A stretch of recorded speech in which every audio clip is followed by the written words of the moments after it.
Welcome to Chillin' 101. We hope this video helps. You start by preparing everything you need. Create or confirm your AQW account and download the bot files into a single folder. Once done, run the bot as administrator to avoid permission errors, then open the configuration file and enter your username, password, and preferred server region so the bot can connect. Make sure to save the file and close any game client still running.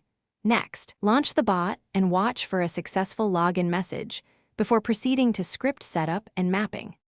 Now you configure the bot's behavior. Choose the quest or farming script and pick target mobs with precise map coordinates so pathing is reliable. Then adjust timing values, skill cooldowns, packet intervals, and movement delays to mimic human play. This reduces detection risk and prevents missed actions.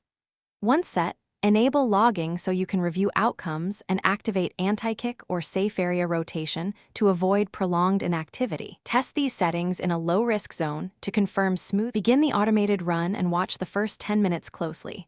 Verify movement, skill usage, and loot collection. Once the run succeeds, save the profile and make an external backup of your config so you can restore settings quickly. If something goes wrong, check the log output to find errors, then reset pathing or increase delays to avoid packet loss and missed inputs. Finally, restart the bot and retest. This troubleshooting step fixes most issues and keeps runs consistent. Thanks for watching. Consider subscribing if we helped you.